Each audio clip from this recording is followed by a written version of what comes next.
Hi, everybody. Welcome to Next to Media. My guest this week is Sarah Hofstetter. She is the chairwoman of Profitero. Hey, Sarah. Thanks for being here. Hey, Mike. Great to see you. Appreciate being on. Sarah, I looked it up. You were on you were one of my first guests. You were on the show 5 years ago. So it must have gone really well.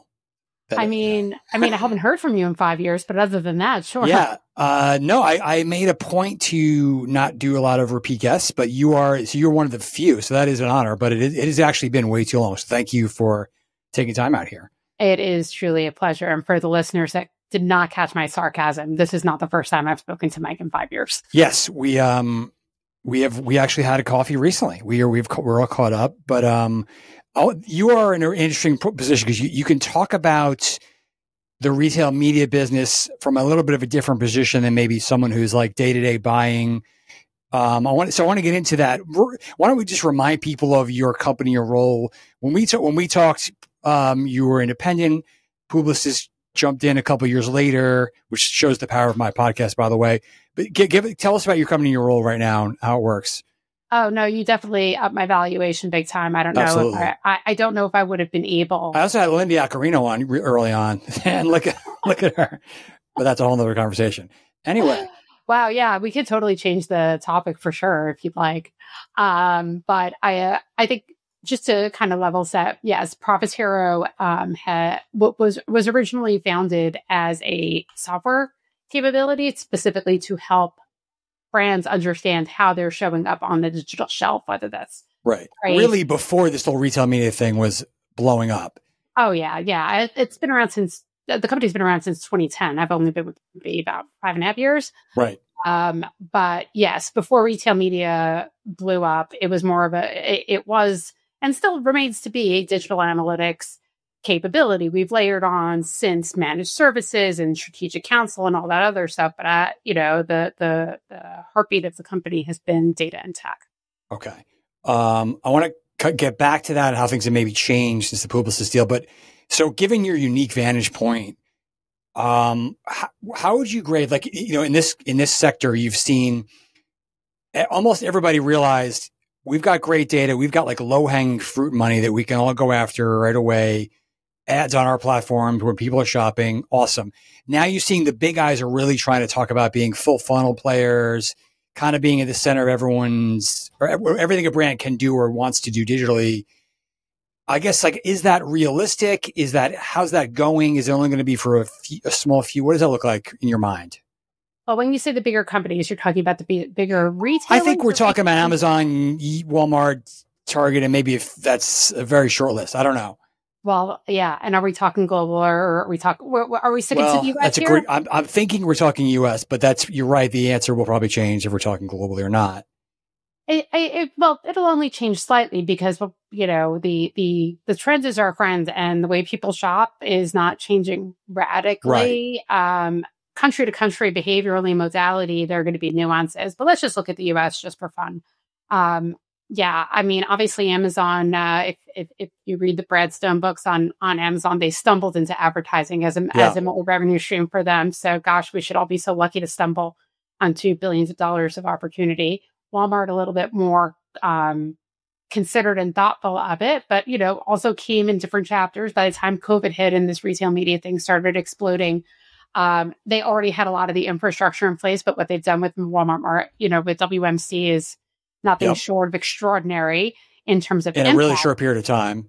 Very short period of time, not just selling advertising, but the data story of it is pretty remarkable as well. And there's a subscription service. There's all, there's a million things in a short period of time. Yeah. And I think Amazon also, when you think about the diversification of advertising, we look at Prime and a lot of the stuff that they've been doing with sports, like what does it mean to do a real top to top with Amazon now versus, let's say, when Seth Dallaire was running revenue, right? Yeah, right. And now what is it like to do a top to top with Walmart when Seth Dallaire is over there? Yeah, yeah. It's a very different kind of vibe because the basket of goodies you could be selling, no pun intended, I suppose, is that much wider. Now, what does that mean for a Target? What does that mean for a Kroger? And frankly, what happens when you get to, the fourth, fifth, or sixth retail media network, let alone the ridiculous long tail. So there's almost like there's the tier one and there's everyone else. It's like the way social was 10, 15 years ago, right? True. You had your, I remember meeting with, we were going to be the Facebook of this group and we were going to the Facebook of that group. And you're right. The behavior consolidated and obviously the budgets did when you can have the flywheel thing. It's pretty hard to compete with that. So I mean, I guess that leads to, I feel like I ask this question all the time. You know, people talk about, oh my God, there's so many networks. Is this sustainable? Are they going to get, tired of this? Not tired of making lots of high margin dollars, but just running a media business is not these companies' core. Yet nothing seems to change. Like, do you think a shakeup is inevitable because of a need for standards or because of the big guys being so much bigger, or no? Well, in need of it, there's a difference between needs and wants. I think from a buyer, buyers would love consolidation. But here's the thing. The people that are buying the media are very rarely the ones that, not very rarely, but certainly are not consistently. The people buying the media are not consistently the same people that are negotiating shelf space in store. Right. And so when the retailer thinks about their revenue generation, they look at this and say, we need more out of the suppliers. But when the suppliers, like the CPGs, are looking at it, they're saying, I only have so much money to spend, and I don't really want to get into the nitty gritty of the long tail at XYZ regional grocer. Right. So there's a bit of an odds between both the buyer and the seller of the media, but there's also odds within the brands themselves as to where the money gets allocated. So yes, it would be great if there was consolidation, but if you're responsible for, let's just pick a longer tail retailer at the end. If you're responsible for the end to end on Meijer in store and online, do you want a consolidator that's going to go horizontally across all different retailers? How much does that make your life really easier? Right. And it's a question. You're right. My mind goes towards, the typical media buyer we think of has some kind of leverage where they would, I don't know, if all the TV networks sold different ad lengths, they would say, no, we need 30s. We need some kind of thing. And that would happen. But it's a different dynamic in this category.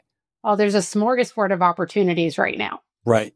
Of what you can buy. And frankly, the retailers that are winning are the ones that are creating the most flexibility, both in the ability to buy, but also, based on where you are in your journey. So like if you're Walmart, you could be buying in-store ads, you can be buying in-app ads, you could be buying search, you can be buying display, you can be buying this contextual, programmatic, all tied to digital shelf signals. There's like all of these other things, not to mention now Vizio. So if you can basically say, you know what, like my top three, as a media buyer, you could say my top three places I'm going to be spending are going to be, let's say, Walmart, Google, Meta, and Disney. Yeah. Like that's the new normal. That's the list, right? Banana, right? Okay. So then I keep coming back to this. Do there are, I think there's the dream maybe of some on one side who would say, why don't all these networks just get together and do one thing?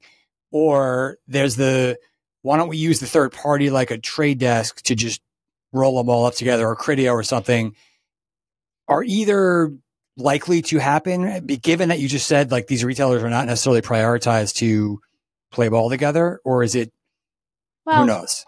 I mean, a roll-up is certainly a possibility, or just an aggregator that makes it easier for the buyer, like a Criteo or an Epsilon Retail. Sure. Like either one of those, I think, is an easier way for people to buy audiences across different retailers. And the Trade Desk is also a great opportunity because you can do the on and the off site.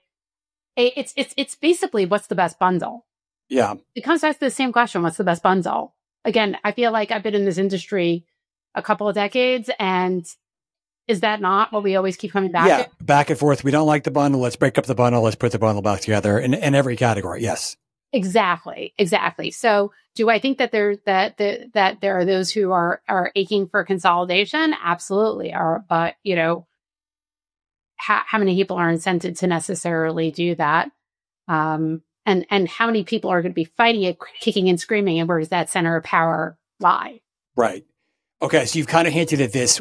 When this category started to take off, you'd hear things like, well, those that negotiate the shelf space are going to get the priority, and retail media is almost coming along for the ride in some cases.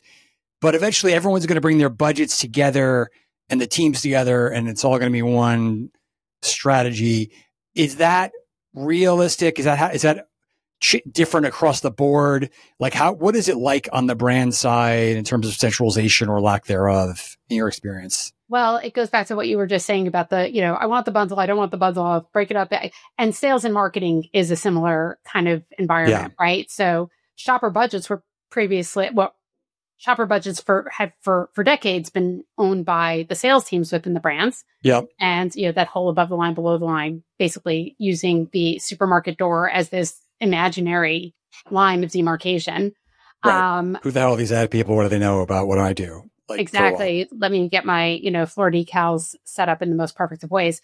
And the fact that these were environments that were seemingly separate seemed to work from a budgeting perspective because it was all about negotiating with the retailer about what was happening in store. Now that we live actually fluid digital lives, the question is not about who owns the money. The question is how attuned to shopper behavior is the supplier, is the brand, and then how are they not just organizing around it, but how are they activating against that? And so to me, it's the difference between playing catch and playing dodgeball. Okay. Help me understand in the theoretical example you're using, the brand, how tuned are, it's not just about spending, it's not about clout, like you said, or who controls the budget. How might their level of being in tune with this data change what they do or not? Well, if I were to tell a typical head of sales at a CPG, if I were to say to him, that end cap that you just paid a ton of money to put up before the Super Bowl to get people to buy your chips. Yep. Yeah. Somebody in the store just took the whole thing down and put up your number one competitor. They would freak the hell out. Right. What the hell? That's like everything. It's I paid for that. My targets are shot. I am totally effed. Right. Okay. And that is retail search every single day. Or every single minute. Because there's no permanence. You mean it's always changing. Exactly. So if you're the head of sales and you're selling into the retailer and you've negotiated that end cap, shouldn't you also be negotiating your point of discovery online? Right. And so that's where I talk about the mindset. If the person who's negotiating it can't get their head out of their ass on the end cap being the digital end cap being search or display or some element of point of discovery, if you are searching for chips on Walmart, you better damn well be showing up. And I think you're saying that it sounds like certain chip CMOs are in one place and certain are not, are still thinking the old way. Yeah. And is it the CMO or is it, again, maybe the CMO is thinking like that. And the CFO is getting in the way or something, or the salespeople, whatever. Right. There could be a million different barriers that come up that some are seen and some are just pocket vetoes. Right. So it's an organizational cluster. So it sounds like you're saying this is all over the map. Like this is not, as much as we say this is all going one direction, it's very company by company. It is company by company, culture by culture. Yeah. I surveyed the largest FMCGs about how many reorgs they've had as it related to digital commerce and retail media in the past 12 months. And the minimum is one, but there's a lot of them are having more than one. More in a year. Yeah, that is rough. And that shows you that they don't know what's right. And the answer really is, it's not about the structure. It's about the mindset and the behaviors. Yeah. And it's what I call habitual connectivity. It's not just about like, oh, we're going to put this team with this team. It's like, how do you actually change habits so that you're not just dealing with things in a crisis, Yeah. And that is probably easier said than done. And some leaders are going to be really good at that and others are going to struggle. What about the agency equation? And like I said, you were an agency person for a long time. Then you were kind of on the outside. You're back in a little bit. You've seen there were a lot of upstarts who specialized in this category, specialized in Amazon. A lot of them have gotten absorbed. And then a lot of the big holding companies have these like commerce practices that do way more, I think, than just buy retail media ads. They're providing services and tech. I guess, am I thinking about it the right way? How would you kind of describe that category and where it might be headed, or how the agencies are trying to reinvent themselves around this? Well, again, looking back at history, so let's go back, I don't know, like maybe 20 years when search agencies were the novel thing, because people didn't know how to buy search. Like big agencies didn't know how to buy search. It's text, it's auction based. It's not opening for specialists. Yeah. All of a sudden.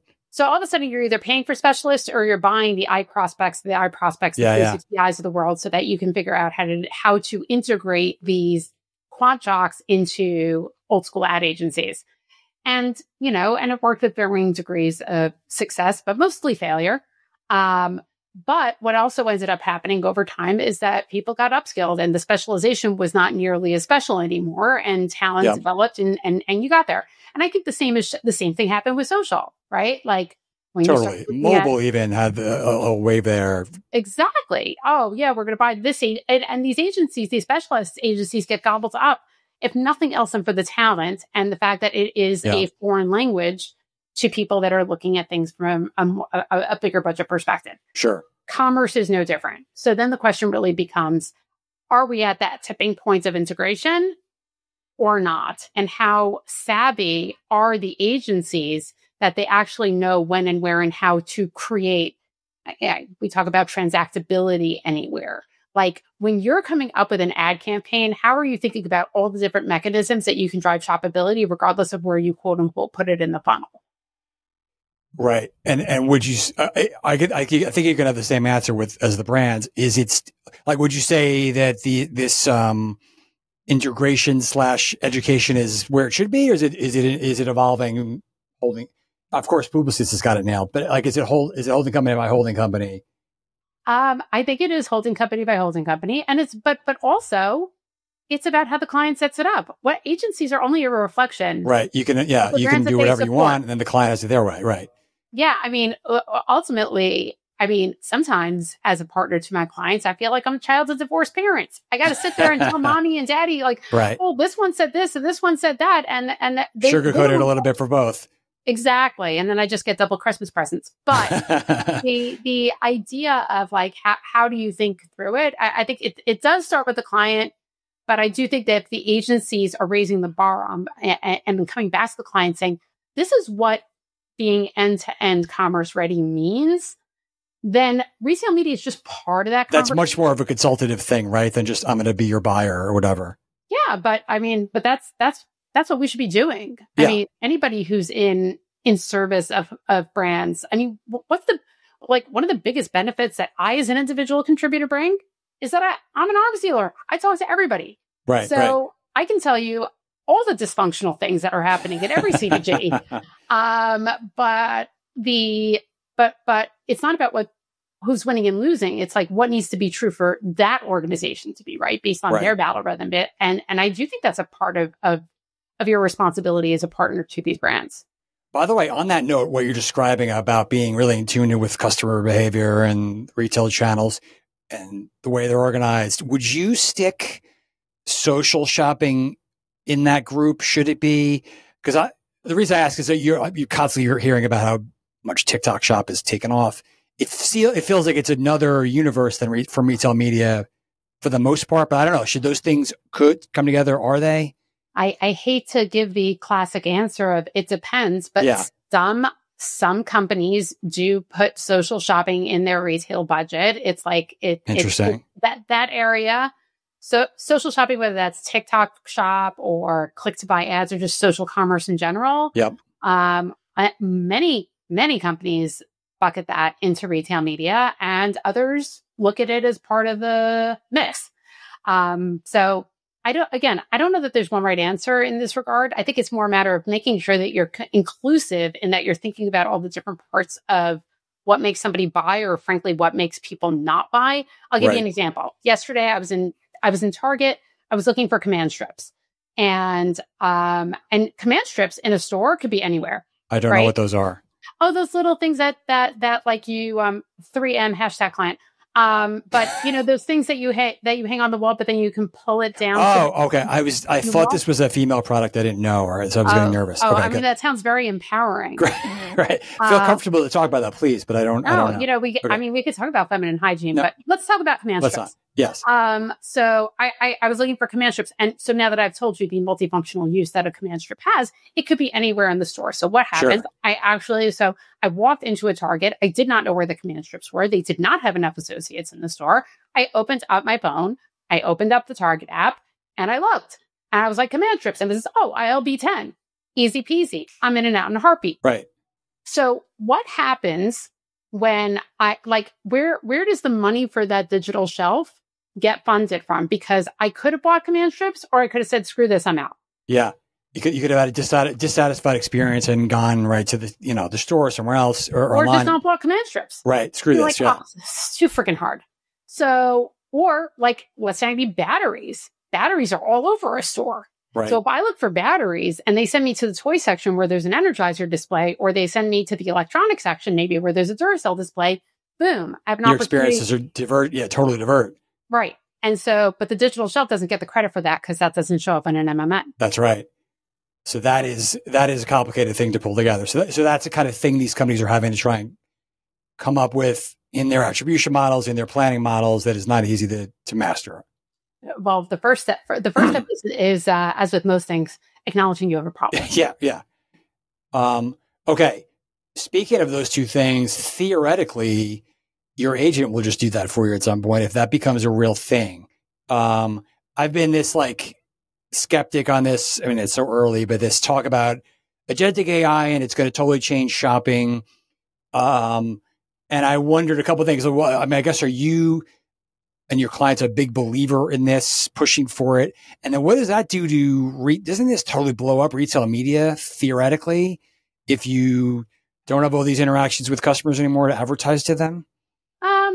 I think people are still going to shop. It's a question of how they shop. People are not going to be we're still not at that point of going to buy the refrigerators that tell you what to order or just order it for you. Right. Okay? Right. So we talk about forever. Yeah. Let's just suspend disbelief and not acknowledge the fact that we are not in Justin's world right now. Okay. Shopping is not over. Right. However, shopping's not over. The question is, how are people shopping? So is search going to be disrupted? Hells yeah. Sure. But I mean, don't we see that today? Search is disrupted. So if one would say if search is disrupted on Google, search is probably disrupted on Walmart. Yeah. So I think we have to understand that in a world of, let's say, Rufus or Sparky or whatever I don't know why everybody's naming their AI tools after dogs, but whatever. The idea here is if that is the case, and if that's the way people are going to start shopping, or the way the retailers start teaching you how to shop. Yeah, which has to probably happen. Which would basically be, I would like to buy the prompt, what the F should I have for dinner? And that would just be what I buy. Now, I don't think it's going to be that simple, but there's an accountability both on the agencies as well as the brands, as well as the retailers to co-create what agentic AI means from the shopping experience. And then more interestingly, in my opinion, is how do we start using AI as partners to make it easier to deal with things like workflow management, with automation, sure, with fewer handoffs, with saying, putting in a prompt saying, I want all of my ads to make sure that they have transactability in them, throw that into my workflow and not have to think about it and hire 17 project managers to go do that. Right. But from a shopping experience, from the perspective of the person who is looking for those command strips, it's most certainly going to get easier. But it might also just put you on autopilot on how you shop, and then you go back to sleep shopping, which is no fun job. Right. And that's where you wonder where do brands get, I don't know, devalued or just forgot about that when you go into that, I'm barely paying attention mode. And that's going to be done in certain categories and stuff. Well, I mean, I think in light of what's been going on with tariffs and price hikes and all that other stuff, that comes back to just a broader theme that you've always had in your podcast, which is what's the value of branding? Well, the value of branding is people waking up in the morning and saying, hey, I want to have Fruit Loops. I don't know who says that, but I want to have Fruit Loops versus I want to have fruity circles. Yeah, and kids will definitely say that, actually. I don't want this. Why'd you buy the cheap kind, Mom? That's completely a real conversation. Exactly. So if we're sitting here and we're having this conversation a year from now, no matter how much agentic AI is, if you're not going to invest in brands, you're not going to end up being discoverable under any circumstances. Yeah. Yeah. At least for things that people care about, which is most products. Last thing, Sarah, how has your life changed since, you were, like you said, the company was around for a long time. You were there the whole turn. It was independent. It's part of Publicis. How has it changed in terms of being part of this massive holding company across all these clients? Full steam ahead, very different. What's life like? I mean, one of the things I really like, again, I think I called myself an arms dealer earlier. Probably doesn't sound great, but it is what it is. I think I'm able to help Publicis clients in the context of the environment that they play in and being part of that whole power of one thing. But I'm also independent, in which case, if like one of my biggest clients is Colgate, their WPP shop, I could still be a trusted advisor there. So I guess I get to play a lot of things, but my focus has been on making sure the Profitero has more long-term sustainability than not like, let's look at those cautionary tales from 20 years ago, all these search agencies getting bought up and devalued. Profitero was acquired for a lot of data and tech. We've got managed services on top of it to be an end-to-end commerce player. I want to still be. You have not been stuck in the basement somewhere and forgotten about. That's what's gone well about this. I think there was a lot of value in the decisions that our tour and Dave made, and we want to make sure we keep it that way. All right. Well, let's not make it 5 years next time. Thank you so much for your insights and conversation here, and let's talk again, Sarah. Amen.